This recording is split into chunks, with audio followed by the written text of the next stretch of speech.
আমি গ্রামবাসীদেরকে একটি কথা জানাবো যে আমি বিগত 2012 সাল থেকে শুরু করে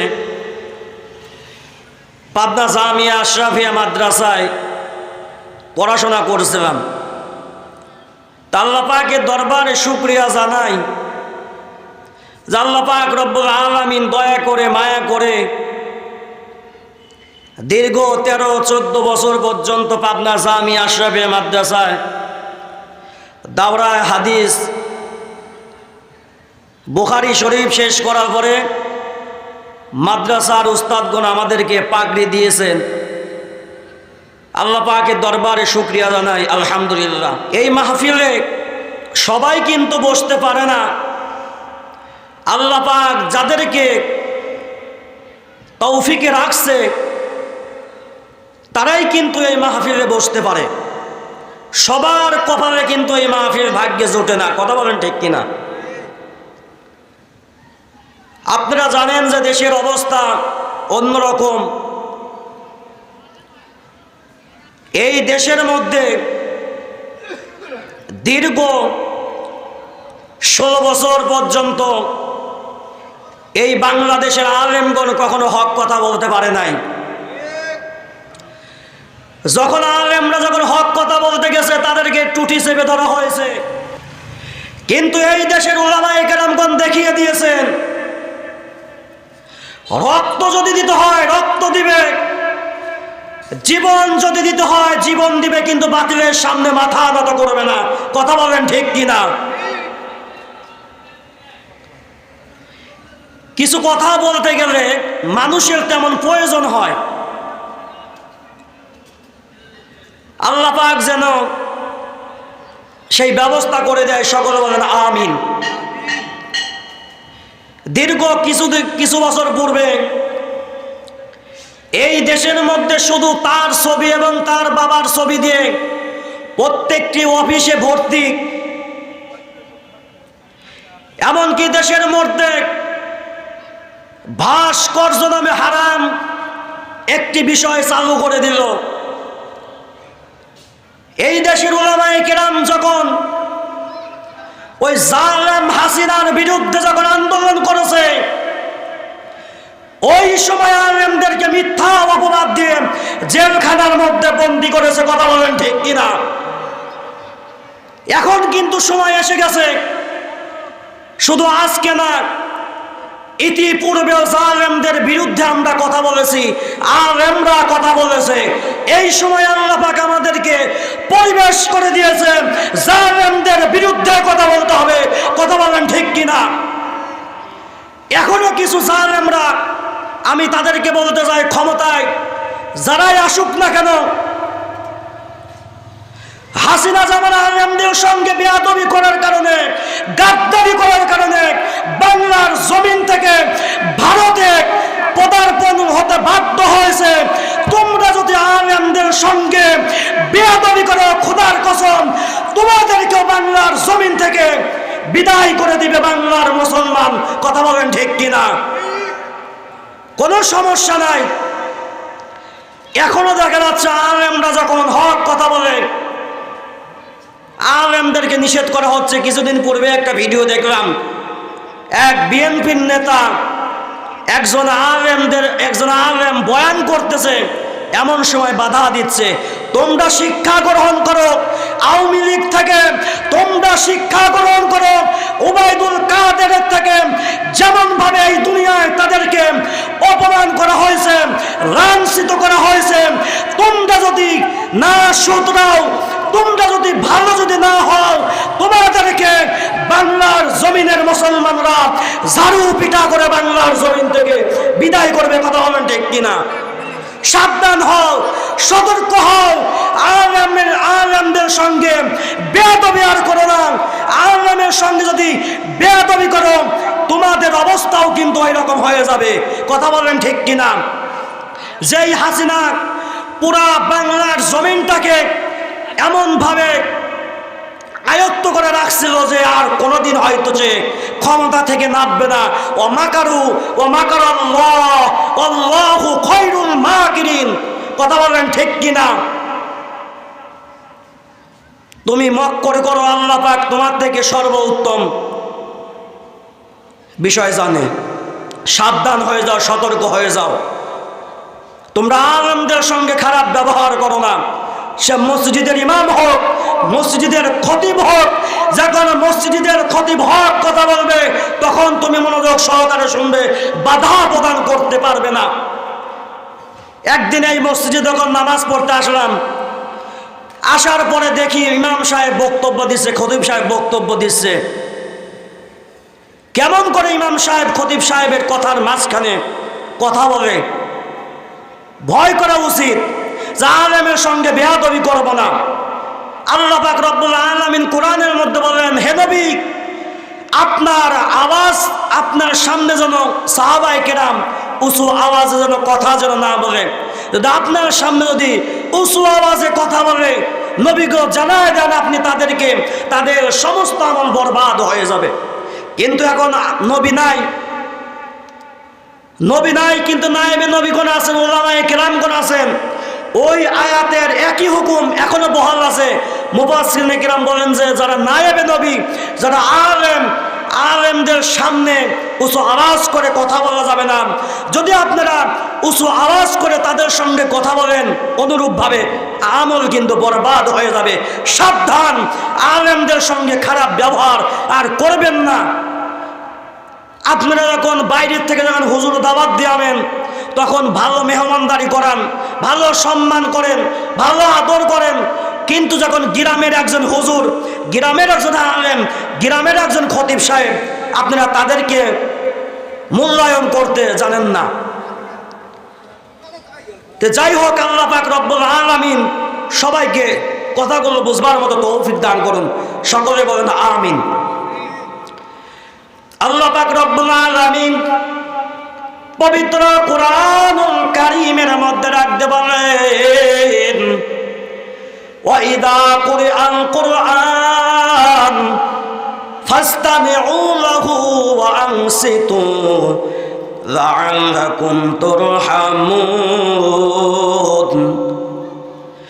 আল্লাহ পাক রব্বুল আলামিন রাখতে বলেন, যখন তোমাদের সামনে কুরআনুল কারীমের তেলাওয়াত করা হয়, যখন তোমাদের সামনে কুরআনুল কারীমের তেলাওয়াত করা হয়, তখন তোমরা মনোযোগ সহকারে কান লাগিয়ে শ্রবণ করো। যদি আমি মনোযোগ সহকারে যদি কোরআনের যদি তেলাওয়াত শুনতে পারি, আল্লাহ পাক রব্বুল আলামিন ডাকতে বলেন, আমি আল্লাহ পাক আমার বান্দাদের প্রতি পুরস্কার স্বরূপ রহমত নাজিল করব। জোরে কোন সুবহানাল্লাহ। আউলিয়ারা কারে উকবা ইখতিয়ার, জাহেলারা কারে দুনিয়া ইখতিয়ার। মাইরে মুমিন সোয়ে মুমিন মিশাওয়াত, মাইরে কাফের সোয়ে কাফের মিশাওয়াত। মুসলমান ভাইরা আমার গভীর মনোযোগ দিয়ে শুনবেন। আল্লাহ পাক রব্বুল আলামিন পবিত্র কুরআনুল কারীমের মধ্যে রাখতে বলেন, وقال الذين كفروا لا تسمعوا لهذا القرآن،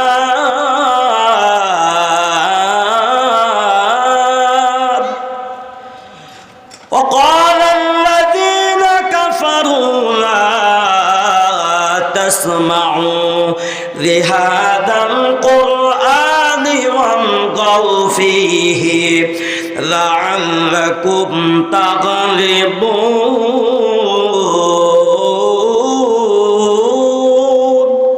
আল্লাহু আকবার। আল্লাহ পাক রব্বুল আলামিন ডাকতে বলেন,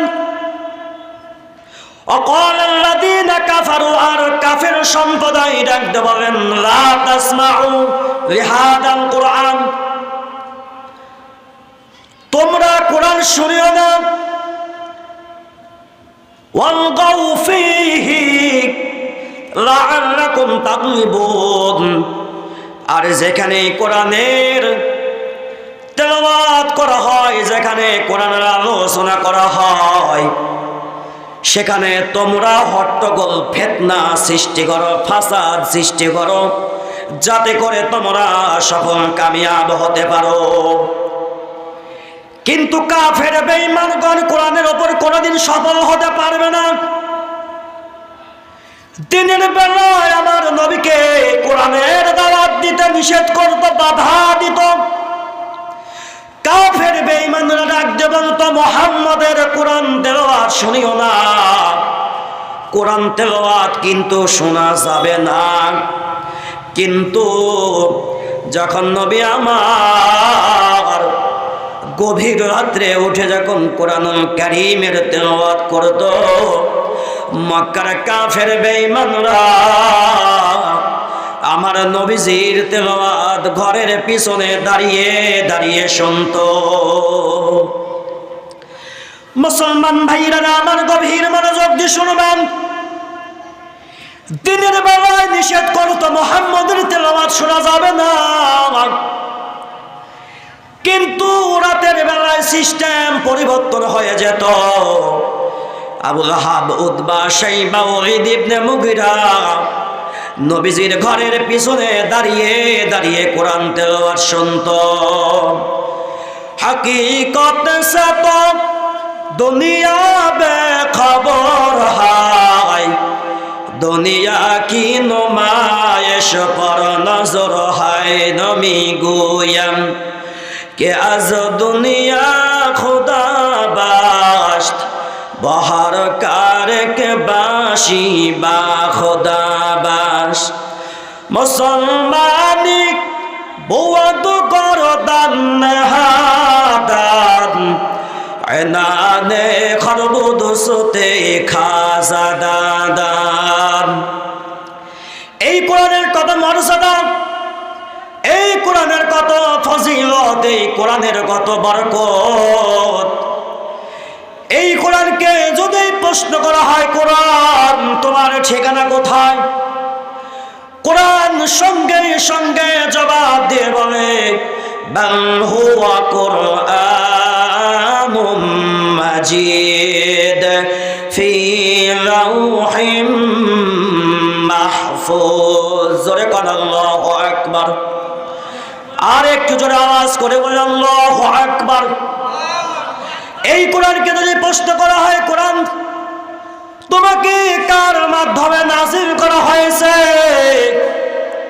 কোরআন সঙ্গে সঙ্গে জবাব দেবে, নাযালা বিহি রূহুল আমিন, জিবরাইল আমিনের মাধ্যমে কোরআন নাযিল করা হয়েছে। জোরে কোন সুবহানাল্লাহ। এই কোরআনকে যদি প্রশ্ন করা হয়, কোরআন তোমাকে কার প্রতি নাযিল করা হয়েছে, কোরআন ডাক দিয়ে বলে, নুজিলা আলা মুহাম্মাদ, মুহাম্মাদের প্রতি কোরআন নাযিল করা হয়েছে। জোরে কোন সুবহানাল্লাহ। এই কোরআনকে যদি প্রশ্ন করা হয়, কোরআন তোমাকে কোন মাসে নাযিল করা হয়েছে, কোরআন সঙ্গে সঙ্গে জবাব দিয়ে বলে, শাহরু রমাদানাল্লাযী উনজিলা ফীহিল কুরআন। আল্লাহু আকবার। এই কোরআনুল কারীমকে আমার আল্লাহ রমজানুল মুবারকে কোরআন নাযিল করেছেন। জোরে কোন সুবহানাল্লাহ। এই কোরআনকে যদি প্রশ্ন করা হয়, কোরআন তোমার মধ্যে কোনো কি সন্দেহ আছে, আল্লাহ রাব্বুল আলামিন ডাক দিয়ে বলেন, আলিফ লাম মিম যালিকাল কিতাবু লা রাইবা ফীহি। জোরে কোন আল্লাহু আকবার। আর একটু জোরে আওয়াজ করে কোন আল্লাহু আকবার। এই কোরআনের মধ্যে আল্লাহ ডাক দিয়ে বলেন, প্রথমেই দুনিয়ার যত মুসান্নিফ, দুনিয়ার যত লেখক বিন্দু কিতাব লেখে, কিতাব লেখার শুরুতে ডাক দিয়ে বলেন, এই কিতাবের মধ্যে যদি কোনো ভুল থাকে আমাদেরকে জানিয়ে দিবেন, আমরা পরবর্তীতে সংশোধন করে দেব। কিন্তু আমার আল্লাহ এই কথা বলে নাই। আমার আল্লাহ রাখতে বলেন, আমি এমন একটি কিতাব নাযিল করেছি যেই কিতাবের মধ্যে কোনো সন্দেহের অবকাশ নাই।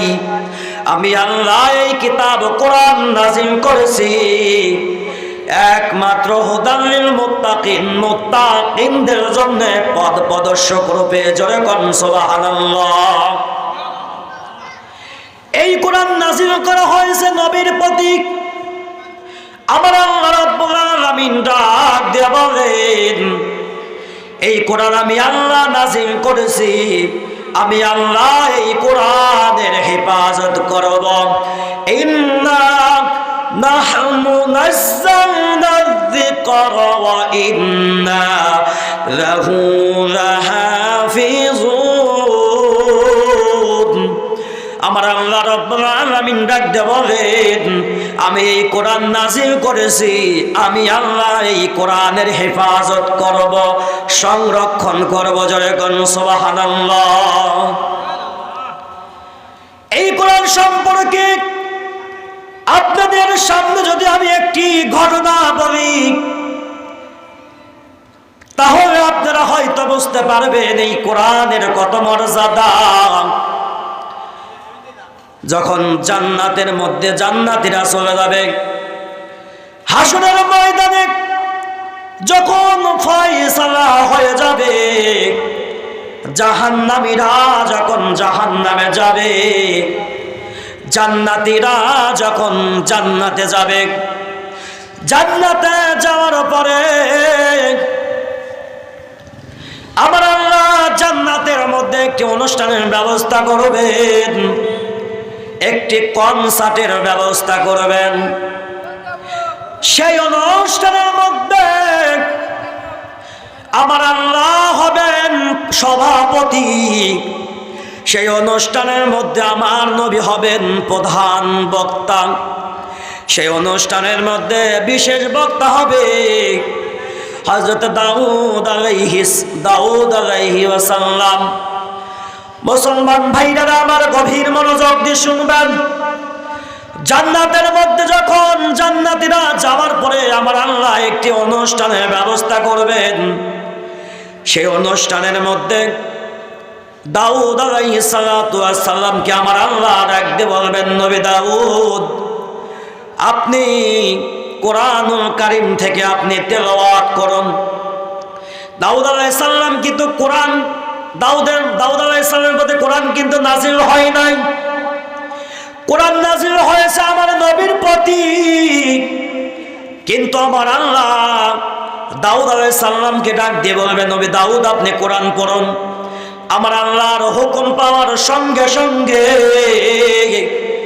দাউদ আলাইহিস সালাম কোরআনের হাফেজ হয়ে যাবে। জোরে কোন সুবহানাল্লাহ।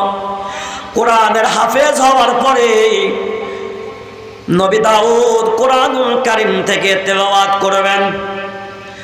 দাউদ আলাইহিস সালামের কণ্ঠ থেকে 1000 নয়, 2000 নয়, 70,000 কণ্ঠ বের হবে। জোরে কোন সুবহানাল্লাহ।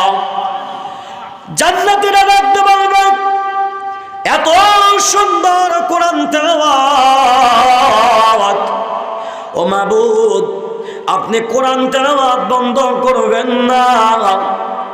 এমন সময় আমার আল্লাহ দাউদকে ডাক দিয়ে বলবে, দাউদ রে তুমি কোরআন তেলাওয়াত বন্ধ করো।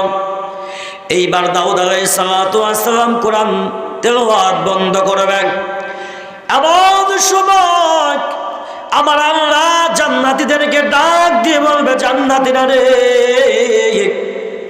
এতক্ষণ তো তোমরা দাউদের মুখের তেলাওয়াত শুনেছ, কিন্তু আমার হাবিবের তেলাওয়াত কিন্তু এখনো শোনো নাই। যেই নবীর প্রতি কোরআন নাযিল করা হয়েছে, যেই নবী আমার কোরআনের জন্য মার খেয়েছে, তাইফের ময়দানে মার খেয়েছে, নবী আমার উহুদের যুদ্ধে, নবী আমার দিনের দাওয়াত দিতে গিয়ে যুদ্ধের ময়দানে মার খেয়েছে এই কোরআনের জন্যে।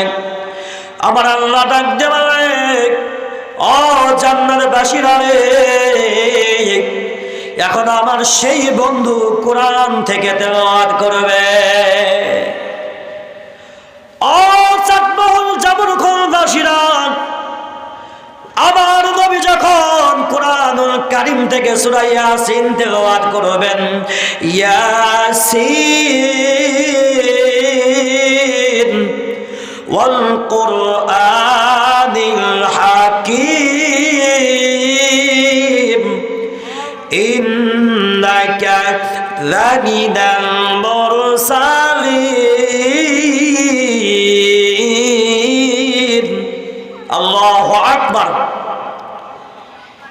এইবার যখন আমার নবী কোরআনুল কারীম থেকে যখন সূরা ইয়াসিন তেলাওয়াত করবেন, সবাই মুগ্ধ হয়ে যাবে তেলাওয়াত শুনে। এইবার আমার আল্লাহ ডাক দিয়ে বলবেন, আমার যেই বন্ধুর প্রতি কোরআন নাযিল করেছি, সেই বন্ধু এতক্ষণ পর্যন্ত কোরআন তেলাওয়াত শুনিয়েছে, এখন আমি তোমাদের সামনে কোরআনুল কারীমের তেলাওয়াত করব।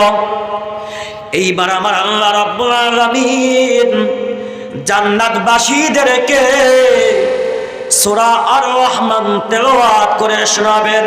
বিসমিল্লাহির রহমানির রহিম।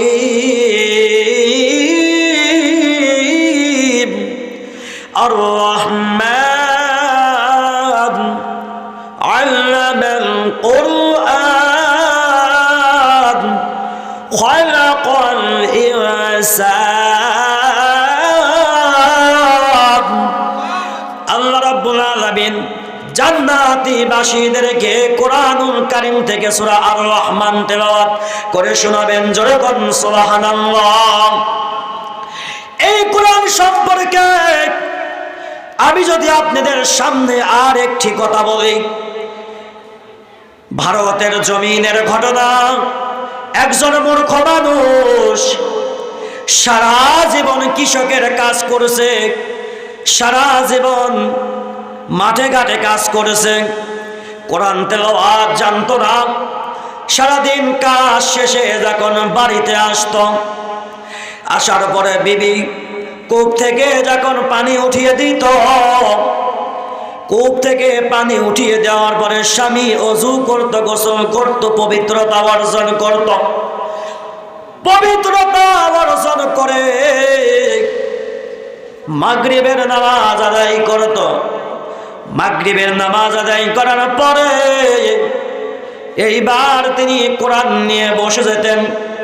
কোরআনের এক পাশ থেকে আর এক পাশ এইভাবে বলতেন, এ তেরি কালাম मैं तुम्हारी গোলাম, এটা তোমার কালাম আর আমি তোমার গোলাম।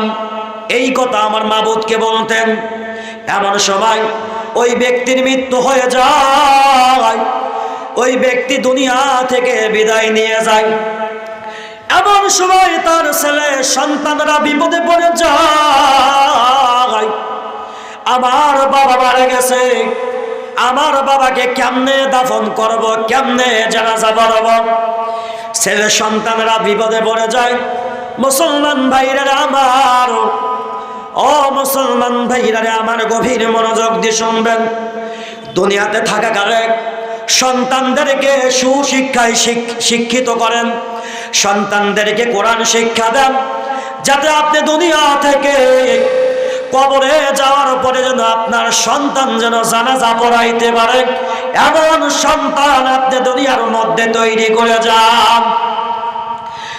আজ থেকে 4.5 বছর আগে আমার বাবা দুনিয়া থেকে বিদায় নিয়ে চলে গেছে। আজকে কিন্তু এই দুনিয়ার জমিনে কিন্তু বেঁচে নাই। কিন্তু আল্লাহ পাক রব্বুল আলামিন কবুল করেছিলেন বিধায় 13-14 বছর পাবনা জামিয়া আশরাফিয়া মাদ্রাসায় পড়লাম। আমার বাবা যখন মারা যায় কোন হুজুরের কিন্তু প্রয়োজন হয় নাই। আপনারা কিন্তু দেখছেন আমি কিন্তু জানাজা করেছি, এটা কিন্তু আল্লাহ পাকের একটা অশেষ নিয়ামত। আপনাদেরকে বলি অন্তত হাফেজ বানানো লাগবে না, মাওলানা বানানো লাগবে না, অন্তরে যেন কোরআন শরীফ সহিভাবে যেন পড়তে পারে এমন আপনি একটি সন্তান দুনিয়ার মধ্যে রেখে যান। আপনার মৃত্যুর পরে যেন আপনার সন্তান যেন জানাজা পড়াইতে পারে, দোয়া করে। হাদিসের মধ্যে এসেছে যে যদি কোনো ব্যক্তি মারা যায়, মারা যাওয়ার পরে তার আমল বন্ধ হয়ে যায়, কিন্তু তিনটি আমল জীবিত থাকে, তিনটি আমল পৌঁছে যায়। তার মধ্যে হলো ওয়ালাদিন সালিহিন, নেক সন্তান। সেই সন্তান দুনিয়ার মধ্যে থাকার পরে মৃত মা বাবার জন্য দোয়া করে, এমন সন্তান দুনিয়াতে রেখে যাওয়া লাগবে। আপনি এমন সন্তান রেখে যান যেই সন্তান কোনোদিন নামাজ পড়ে না, যেই সন্তান কোনোদিন কোরআন তেলাওয়াত করে না, যেই সন্তান কোনোদিন আপনার জন্য দুটি হাত তুলে দোয়া করে না, এমন হারামখোর সন্তান দুনিয়াতে রেখে যে কোনো লাভ হবে না। কথা বলেন ঠিক কিনা? মুসলমান ভাইরা আমার গভীর মনোযোগ দিয়ে শুনবেন। আমি যেই কথা বলতেছিলাম, সন্তানরা বিপদে পড়ে গেল, বাবা মারা গেছে, বাবার কেমনে জানাজা করব, বাবার কেমনে দাফন করব, সন্তানরা দিশে হারা হয়ে গেল। এমন সময় তার সন্তানেরা মুরব্বীদের পরামর্শ দেওয়ার জন্য মুরব্বীদের কাছে গেল। মুরব্বীরা ডাক দিয়ে বলল, তোমরা যেই পথের পথিক, আমিও সেই পথের পথিক। তুমিও জানো না তোমার বাবার কেমনে জানাজা করাইতে হয়, কেমনে দাফন করাইতে হয়, আমরাও জানি না। কিন্তু এই রাস্তা দিয়ে কিছু উলামায়ে কেরাম যায়, তাদেরকে ডেকে নিয়ে তোমার বাবার জানাজা করাইবে, তোমার বাবার দাফন করাইবে, তোমার বাবার দোয়ার কাজ সমাধান করাইবে। এমন সময় তার সন্তানেরা আলেমদেরকে ডাক দিল। আলেমদেরকে ডাক দেওয়ার পরে তার বাবার জানাজা সম্পাদন করানোর পরে যখন মাটি দেওয়া হলো, মাটি দেওয়ার পরে ওই আলেম যখন চাকরি করার জন্য ফ্যাক্টরিতে গেছে, যাওয়ার পরে দেখতে পাইল ওই দিন সেই অফিসের GM sir ID card check করতেছে। মৌলানা সাহেব ডাক দিয়ে বলল, মৌলানা সাহেব মনে মনে ভাবতেছে, আমার আইডি কার্ড আছে, কোনো সমস্যা নাই, আমার আইডি কার্ড ছাড়ার সঙ্গে সঙ্গে আমি বের করে দেব। যখন পকেটের মধ্যে হাত দিলেন, হাত দেওয়ার পরে দেখতে পাইলেন আইডি কার্ড পাওয়া যাচ্ছে না। এমন সময় পেরেশান হয়ে গেল। অফিসের জিএম স্যার ডাক দিয়ে বলল, কিছু জানি না, যদি আইডি কার্ড যদি বের করতে যদি পারো, আইডি কার্ড যদি দেখাইতে পারো, তাহলে তোমার চাকরি বহাল থাকবে। আর আইডি কার্ড যদি না দেখাইতে পারো, তোমার চাকরি কিন্তু বাতিল হয়ে যাবে। এমন সময় ওই ব্যক্তি দৌড়ে আসলো। আসার পরে ডাক দিয়ে বলল, তোমাদের বিপদে কিন্তু আমি এসেছি, আমার বিপদে তোমাদেরকে সাহায্য করতে হবে। এমন সময় ওই ব্যক্তির কবর খনন করে কবরের মধ্যে দেখতে পাইল জান্নাতের একটি আহওয়াল কায়েম হয়ে গিয়েছে। এমন সময় সেই মৌলানা সাহেব ডাক দিয়ে বলল যে, তোমার বাবা এমন কি আমল করেছে যে আমল করার কারণে আল্লাহ রাব্বুল আলামিন তোমার বাবাকে জান্নাতের ব্যবস্থা করে দিয়েছেন। জোরে করুন সুবহানাল্লাহ। এইবার সন্তানেরা ডাক দিয়ে বলল, আমার বাবা এমন কি আমল করেছে আমাদের কিছু জানা নাই। এমন সময় তার মাকে জিজ্ঞাসা করা হলো, আপনার স্বামী কি আমল করেছে? এইবার তার স্ত্রী ডাক দিয়ে বলল, আমার স্বামী প্রতিদিন বাইরে কাজ করত, কাজ করে আসার পরে সন্ধ্যার সময় পবিত্রতা অর্জন করে নামাজ পড়ে কোরআনুল কারীম তেলাওয়াত করত। এই জন্য কোরআনুল কারীম তেলাওয়াত করার কারণে আমার আল্লাহ কিন্তু একজন সাধারণ মানুষকে জান্নাতি ঘোষণা করেছেন। যখন সুবহানাল্লাহ। এই জন্য কোরআন তেলাওয়াত বেশি বেশি করতে হবে। আমার আল্লাহর নবী হাদিসের মধ্যে বলেন, খায়রুকুম মান তাআল্লামাল কুরআনা ওয়া আল্লামা, তোমাদের মধ্যে সর্বোত্তম ব্যক্তি হলো যেই ব্যক্তি কোরআনুল কারীম তেলাওয়াত করে এবং অন্য মুসলমানকে কোরআন শিক্ষা দেয়। এমন ব্যক্তি হলো আসমানের নিচে জমিনের উপরে সর্বোত্তম ব্যক্তি। যেরকম সুবহানাল্লাহ। এই জন্য প্রতিটি মানুষকে কোরআন শিক্ষা করতে হবে। আজকে এমনও মানুষ আছে 5 ওয়াক্ত নামাজ পড়ে কিন্তু তেলাওয়াত শুদ্ধ নাই। তেলাওয়াত শুদ্ধ যদি না থাকে নামাজ হবে কেমনে? নামাজের পূর্বে যেমন ওযু করা শর্ত, ওযু করা ফরজ, তেমনি ভাবে কোরআন শিক্ষা করা ফরজ। কথা বলেন ঠিক কিনা? এমন একটি সময় গিয়েছে ইতিপূর্বে, ফজরের পরে গ্রামের ছেলেমেয়েরা মক্তবে গিয়েছে, কোরআন শিক্ষা করেছে, কিন্তু এমন সূক্ষ্ম কায়দায় এই সকালের কোরআন তেলাওয়াতকে বাতিল ঘোষণা করেছে। ফজরের পরেই মা বাবা ঘুম থেকে উঠে কেজি স্কুলে পাঠিয়ে দেয়, মর্নিং স্কুলে পাঠিয়ে দেয়, যাতে কোরআন যেন শিক্ষা যেন না করতে পারে। এমন একটি সূক্ষ্মভাবে তারা কোরআন শিক্ষাকে বাতিল করে দিয়েছে। এই জন্য বর্তমান অবস্থার উপর ভিত্তি রেখে আবার যেন এই বাংলার জমিনে সকালে ফজরের পরে যেন আল্লাহ পাক মক্তবে কোরআন শিক্ষা করার মতো যেন ব্যবস্থা করে দেয়। জোরে করা আমিন। কোরআন শিক্ষা করতে হবে, কোরআন বুঝতে হবে। এই জন্য বাংলাদেশে বহু বক্তা আছে, 50,000, 80,000, 1 লক্ষ টাকা নিয়ে যাচ্ছে, কিন্তু কোরআন তেলাওয়াত সহি নাই। ইন্না আকরামাকুম ইনদাল্লাহি আতকাকুম, শুনলাম এই আয়াত তেলাওয়াত করতেছে, কিন্তু এই আয়াতের মধ্যে হরকত টানতেছে।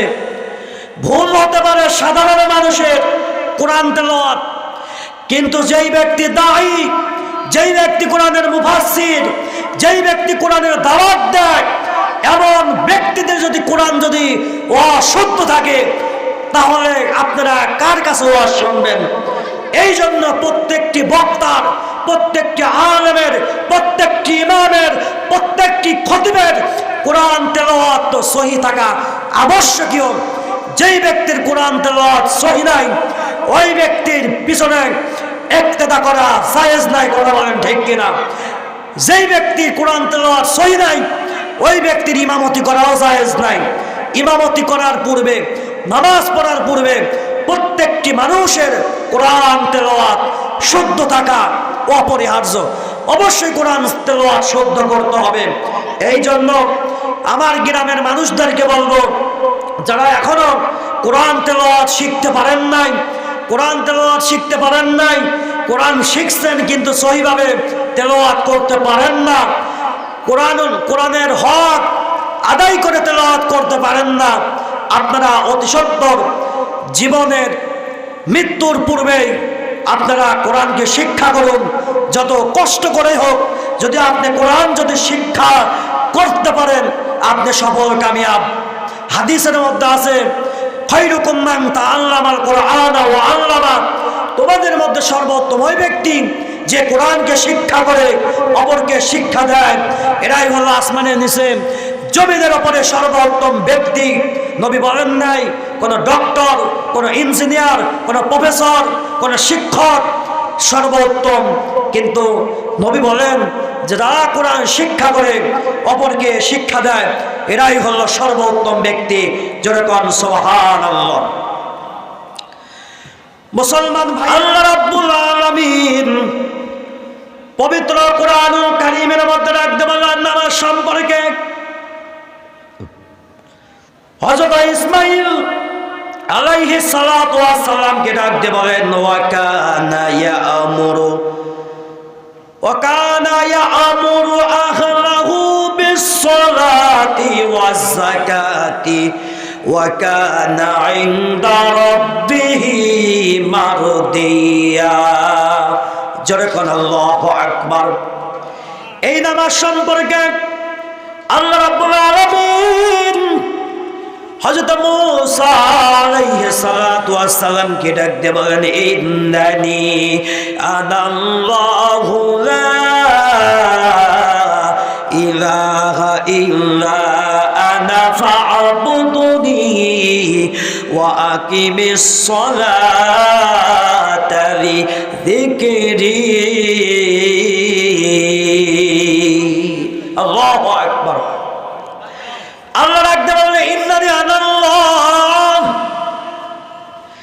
লা ইলাহা ইল্লা আনা ফা'বুদনি,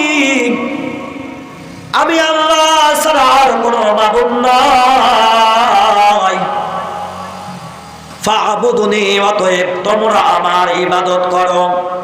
ওয়া আকিমিস সালাতা লিযিকরি, আমার শরণার্থে তোমরা নামাজ কায়েম করো। জোরে কোন সুবহানাল্লাহ। এই জন্য প্রতিটি মুসলমানকে নামাজ পড়তে হবে, নামাজ কায়েমের আন্দোলন করতে হবে।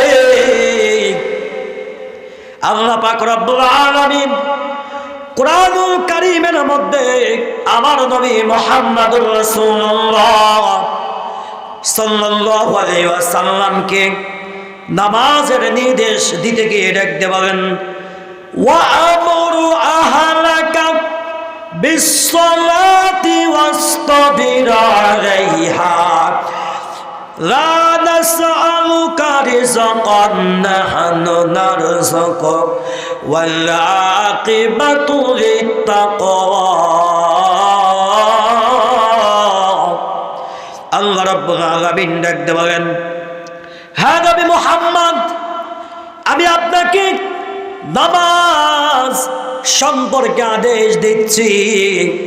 আপনি আপনার পরিবারের লোকদেরকে নামাজের আদেশ দিন, নামাজের হুকুম দিন। এই জন্য প্রতিটি মুসলমানকে জানতে হবে নিজের পরিবারের মধ্যে নামাজের আদেশ দিতে হবে, হুকুম দিতে হবে। ওয়াসতাবির আলাইহা, আল্লাহ রাখতে বলেন নবী গো, আপনি নিজেও নামাজের প্রতি অবিচল থাকুন। আপনি নিজে নামাজের প্রতি অচল থাকুন, অবিচল থাকুন।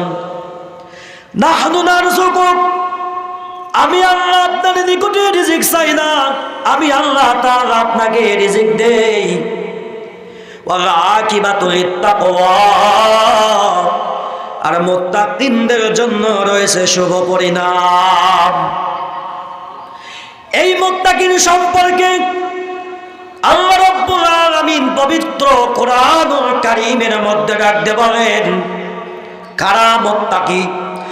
আপনি যদি 5 ওয়াক্ত নামাজ যদি না পড়তে পারেন আপনি কোনোদিন সফল কামিয়াব হতে পারবেন না।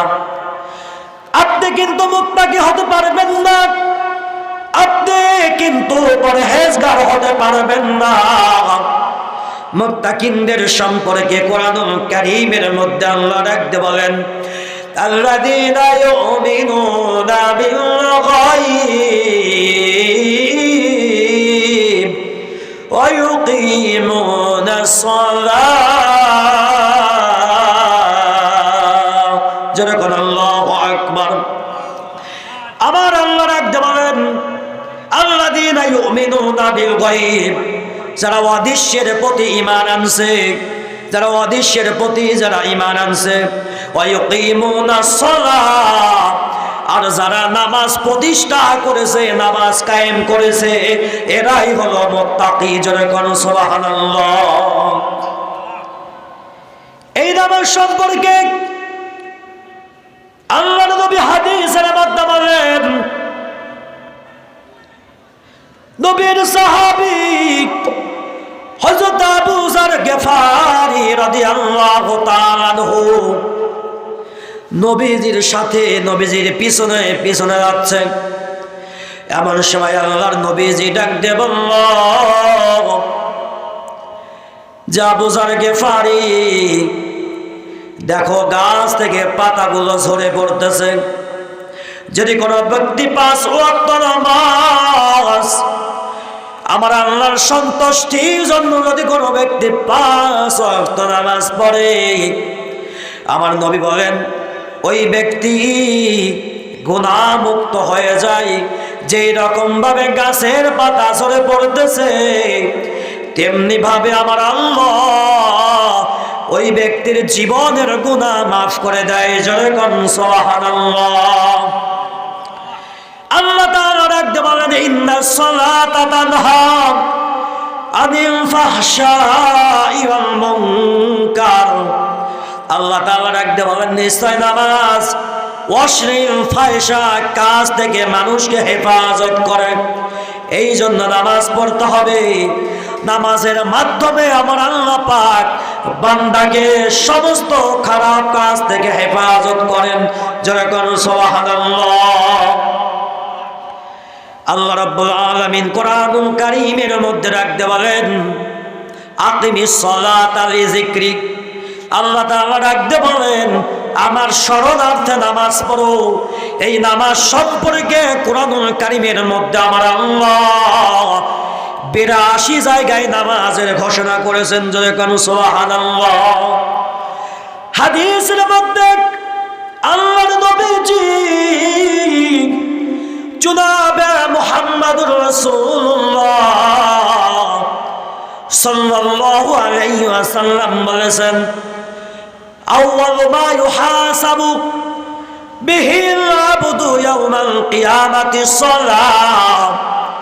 হাদিসের মধ্যে এসেছেন যে সর্বপ্রথম বান্দার নামাজের হিসাব নেওয়া হবে, জিনার হিসাব নেওয়া হবে, যাকাতের হিসাব নেওয়া হবে, এরপরে চুরির হিসাব নেওয়া হবে।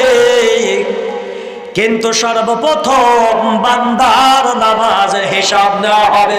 জোরে কোন সুবহানাল্লাহ। যেই ব্যক্তি দুনিয়ার জীবনের মধ্যে 5 ওয়াক্ত নামাজ পড়ছে, সেই ব্যক্তি নামাজের হিসাব দিতে পারবে। আর যেই ব্যক্তি দুনিয়ার মধ্যে নামাজ পড়ে নাই, যারা নামাজ পড়ছে তাদেরকে কটূক্তি করেছে, এরা কোনোদিন জান্নাতে যেতে পারবে না। যারা নামাজ পড়েছে তারাই জান্নাতে যাবে। জোরে কোন সুবহানাল্লাহ। আউলিয়ারা কার উকবা ইখতিয়ার, জাহেলারা কার দুনিয়া ইখতিয়ার। মাইরে মুমিন সুয়া মুমিন মিশাওয়াত, মাইরে কাফের সুয়ে কাফের মিশাওয়াত। লাকাদ সানাল বিলাদ ওয়া মান আলাইহা ইমামুল মুসলিমিন আবু হানিফা। আবু হানিফা বড় ইমাম বাসফা, আসরাজে উম্মতানে মুস্তাফা। জনগণ সুবহানাল্লাহ। আল্লাহ রাব্বুল আলামিন কোরআনুল কারীমের মধ্যে মুমিন সম্পর্কে রাখতে বলেন, যারা নামাজ পড়বে আমার আল্লাহ তাদেরকে মুমিনের কাতারের মধ্যে রাখবেন। মুমিন সম্পর্কে আল্লাহ রাব্বুল আলামিন কোরআনুল কারীমের মধ্যে রাখতে বলেন, ইন্নামাল মুমিনুনা আল্লাযীনা ইযা যুকিরাল্লাহ, আল্লাহু আকবার, ইন্নামাল মুমিনুনা আল্লাযীনা ইযা যুকিরাল্লাহু ওয়াজিলাত কুলুবুহুম ওয়া ইযা তুলিয়াত আলাইহিম আয়াতুহু যাদাতুহুম ঈমানাও ওয়া আলা রাব্বিহিম ইয়াতাওয়াক্কালুন। আল্লাহু আকবার। আল্লাহ রাব্বুল আলামিন কুরআনুল কারীমের মধ্যে রাখতে বলেন, ইন্নামাল মুমিনুন, নিশ্চয় মুমিন বান্দাগণ, আল্লাযীনা ইযা যুকিরাল্লাহ, যেখানে আমার আল্লাহর স্মরণ করা হয়, যেখানে আমার আল্লাহর জিকির করা হয়, ওয়া ইযা তুলিয়াত আলাইহিম আয়াতুহু, যেখানে মহান রবের আয়াতসমূহ তেলাওয়াত করা হয়, যাদাতুহুম ঈমানা, আর মুমিন বান্দাদের ঈমান বৃদ্ধি পেয়ে যায়। জোরে কোন সুবহানাল্লাহ, আর একটু জোরে কোন সুবহানাল্লাহ, আর আওয়াজ করে কোন সুবহানাল্লাহ। তে মুমিন বান্দাদের সম্পর্কে আমরা আল্লাহ রাখতে বলেন যে মুমিন কারা?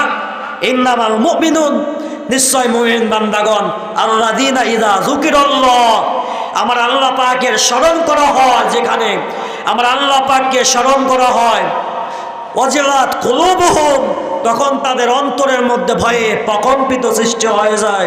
ওয়া ইযা তুলিয়াত আলাইহিম আয়াতুহু, আর যখন মহান রবের আয়াত সমূহ তেলাওয়াত করা হয়, যাদাতুহুম ঈমানা, আর মুমিন বান্দাদের ঈমান বৃদ্ধি পেয়ে যায়। ওয়া আলা রাব্বিহিম ইয়াতাওয়াক্কালুন, আর মুমিন বান্দাগণ একমাত্র আল্লাহর প্রতি কি করে? তাওয়াক্কুল করে, ভরসা করে। আল্লাহ রাব্বুল আলামিন কুরআনুল কারীমের মধ্যে ডাকতে পাবেন, আল্লাযীনা ইউকিমুনাস সালাত, আর যারা নামাজ প্রতিষ্ঠা করে, ওয়া মিম্মা রাযাকনাহুম ইউনফিকুন, আর আমি আল্লাহর পক্ষ থেকে যেই রিজিক দিয়েছি সেই রিজিক খরচ করে, দান করেন। আজকে কিন্তু এই মসজিদ উপলক্ষে কিন্তু কোরআনের মাহফিল দেওয়া হয়েছে, তাফসীরুল কোরআন মাহফিলের ব্যবস্থা করা হয়েছে। অবশ্যই আপনারা পরবর্তী বক্তাদের কাছে অবশ্যই দান করবেন। এই দানের কথা আল্লাহ পাক কোরআনুল কারীমের মধ্যে বলে দিয়েছেন, উলাইকা হুমুল মুমিনুনা হাক্কা, আর এরাই হচ্ছে প্রকৃত মুমিন। আমি পূর্বে যেই কথাগুলো বললাম, এরাই হচ্ছে মুমিন। লাহুম দারাজাতুন ইনদা রাব্বিহিম, ইনদা রাব্বিহিম ওয়া মাগফিরাতুন ওয়া রিজকুন কারীম। আল্লাহ রাব্বুল আলামিন ডাকতে বলেন, লাহুম দারাজাতুন ইনদা রাব্বিহিম, তাদের প্রভুর নিকটে রয়েছে, তাদের জন্য রয়েছে মর্যাদা। ইনদা রাব্বিহিম, তাদের প্রভুর নিকটে রয়েছে ওয়া মাগফিরাতুন, ক্ষমা, ওয়া রিজকুন কারীম, আর তাদের জন্য রয়েছে, তাদের জন্য রয়েছে, মুত্তাকিনদের জন্য রয়েছে কল্যাণকর রিজিক। জোরে কোন সুবহানাল্লাহ। এই নামাজ সম্পর্কে, মুমিন সম্পর্কে আল্লাহ রাব্বুল আলামিন কোরআনুল কারীমের মধ্যে রাখতে বলেন, ওয়াল্লাযীনা হুম আলা সালাওয়াতিহিম ইউহাফিজুন,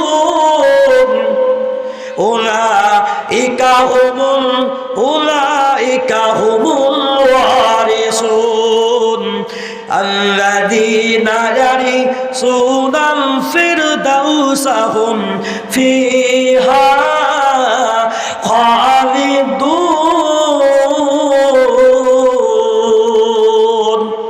এই আয়াতগুলোর মধ্যে মুমিনদের বৈশিষ্ট্য, মুমিনদের গুণাবলী আল্লাহ পাক ঢুকিয়ে দিয়েছে।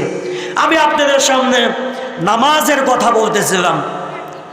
তো যদি কোনো ব্যক্তি 5 ওয়াক্ত যদি নামাজ পড়ে, আমার আল্লাহ কিন্তু 5টি পুরস্কার দান করবে। কয়টি পুরস্কার? জোরে কোন কয়টি পুরস্কার? আমার আল্লাহ কিন্তু 5টি পুরস্কার দান করবেন। 5টি পুরস্কার যদি পেতে চান তাহলে কিন্তু নামাজ পড়তে হবে। আর যদি নামাজ যদি পড়েন, আল্লাহ পাক কিন্তু অবশ্যই 5টি পুরস্কার দান করবেন। জোরে কোন সুবহানাল্লাহ। 1 নম্বরে আমার আল্লাহ তাআলা নামাজি ব্যক্তির কবরের আযাব মাফ করে দিবে। জোরে কোন সুবহানাল্লাহ। আর একটু জোরে কোন সুবহানাল্লাহ। আওয়াজ দিয়ে বলেন সুবহানাল্লাহ। 5 ওয়াক্ত যদি নামাজ পড়েন প্রথমেই কবরের আযাব থেকে আল্লাহ পাক আপনাকে রক্ষা করবে, হেফাজত করবে। দুনিয়া থেকে বিদায় নেওয়ার পরে কবর হলো প্রথম ঘাঁটি। যেই ব্যক্তি কবরে রক্ষা পেয়ে যাবে, যেই ব্যক্তি কবরের মধ্যে মুক্তি পেয়ে যাবে, আমার আল্লাহ তাআলা তাকে সব জায়গায় মুক্তি দিয়ে দিবে। জোরে কোন সুবহানাল্লাহ। এই জন্য নামাজ পড়তে হবে। নামাজ যদি পড়েন কবরে যাওয়ার পরে কিন্তু আল্লাহ পাক মুক্তির ব্যবস্থা করে দিবে, কবরের আযাব থেকে মাফ করে দিবে, কবরের মধ্যে জান্নাতের খানার ব্যবস্থা করে দেবে, জান্নাতের হাওয়ার ব্যবস্থা করে দেবে, জান্নাতের সমস্ত নাজ নিয়ামতের ব্যবস্থা করে দিবে। যখন সুবহানাল্লাহ। 2 নম্বরে যদি আপনি নামাজ পড়েন আমার আল্লাহ রব্বুল আলামিন আপনার আমলনামা কিন্তু ডান হাতে দিবে। জোরে কোন সুবহানাল্লাহ। কোন হাতে দিবে? ডান হাতে কিন্তু আমলনামা কিন্তু দেবে। আপনি যদি ডান হাতে যদি আমলনামা যদি পেয়ে যান, আপনি দুনিয়াতেও সফল, আখিরাতের ময়দানেও কিন্তু সফল। এই জন্য ডান হাতে কিন্তু আপনার আমলনামা পেতে হবে। যদি দুর্ভাগ্যবশত যদি আপনি বাম হাতে যদি আপনার আমল যদি চলে যায়, সহজভাবে কিন্তু আমল বাম হাতে দেওয়া হবে না। আমার আল্লাহ ফেরেশতাদেরকে ডাক দিয়ে বলবেন, আমার নাফরমান বান্দাদের বুকটা ছিদ্র করো, আমার নাফরমান বান্দার বুকটা ছিদ্র করো। বুকটা ছিদ্র করার পরে বাম হাতটা বুকের মাঝখান থেকে বুকের মাঝখান দিয়ে ঢুকিয়ে দিবে, অপর পাশে মানে পিঠে বাম হাত বের করে দিবেন। এমন সময় আল্লাহ ফেরেশতাদেরকে বলবেন, আমার বান্দার বাম হাতে আমলনামা দিয়ে দাও। ইকরা কিতাবাকা কাফা বিনাফসিকা ইয়াউমা আলাইকা হাসিবা। দুনিয়াতে যা করেছে, দুনিয়াতে সুদ খেয়েছে, দুনিয়াতে হারাম খেয়েছে, দুনিয়াতে অবৈধভাবে টাকা ইনকাম করেছে, মানুষের প্রতি অত্যাচার করেছে, মানুষের প্রতি জুলুম করেছে, নির্যাতন করেছে, আলেমদেরকে মিথ্যা অপবাদ দিয়েছেন, খানার মধ্যে রাখছেন, মুসলমানদেরকে নিরাপত্তা দেয় নাই, মুসলমানদেরকে ঘরে থাকতে দেয় নাই, দিনের পর দিন রাতের পর রাত মুসলমানদেরকে কষ্ট দিয়েছে, যত আকাম কুকাম করেছে, সেই দিন তারা টের পাবে। কথা বলেন ঠিক কিনা? দুনিয়াতে থাকার পরে কিন্তু টের পায় না। খাদ্যে ভেজাল দেয়, কত কিছু তো ভেজাল দেয়, মধুতে ভেজাল দেয়, কত কিছুতে ভেজাল করে। যাই হোক, এইবার যখন আমলনামা যখন বাম হাতে যখন দেওয়া হবে, আল্লাহ রাব্বুল আলামিনের বান্দা ডাক দিয়ে বলবে, মাবুদ কেমনে পড়ব? এইবার আমার আল্লাহ ফেরেশতাদেরকে ডাক দিয়ে বলবে, ও ফেরেশতারা, আমার বান্দার গর্দানটাকে ভেঙ্গে দাও, গর্দান মুচড়িয়ে অপর পাশে দিয়ে দাও। গর্দান যখন ভেঙ্গে দেওয়া হবে, এইবার বান্দা দেখতে পাবে দুনিয়াতে যা কিছু করেছে, যা অন্যায় করেছে, যা অপরাধ করেছে, সব কিছু বান্দা পড়তে পাবে। বান্দা বলবে, দুনিয়াতে যা করেছি কোনো কিছুই বাদ দেয় নাই, সব কিছু পুঙ্খানুপুঙ্খানুভাবে আল্লাহ পাক লিপিবদ্ধ করে দিয়েছে। মুসলমান ভাইরা আমার গভীর মনোযোগ দিয়ে শুনবেন। আপনি যদি নামাজ পড়েন, নামাজের মাধ্যমে আল্লাহ পাক রব্বুল আলামিন আপনাকে পুলসিরাতের ঘাট বিদ্যুতের গতির ন্যায় পার করে দেবে। জোরে কোন সুবহানাল্লাহ। যদি আপনি নামাজ যদি পড়তে পারেন, সেই পুলসিরাতের ঘাট আপনাকে অতি সহজেই বিদ্যুতের ন্যায় পার করে দেওয়া হবে, কোনো কষ্ট দেওয়া হবে না। যারা এই গুণাবলী অর্জন করেছে, সফলতা অর্জন করেছে, আল্লাহ পাক ডাকতে বলেন ওয়ালা খাউফুন আলাইহিম ওয়ালা হুম ইয়াহজানুন। তাদের কোনো চিন্তাও নাই, তাদের কোনো পেরেশান নাই। আর যারা দুনিয়াতে নামাজ পড়ে নাই, অপকর্ম করেছে, তাদের জন্য সেই দিন বিভীষিকাময় হয়ে যাবে।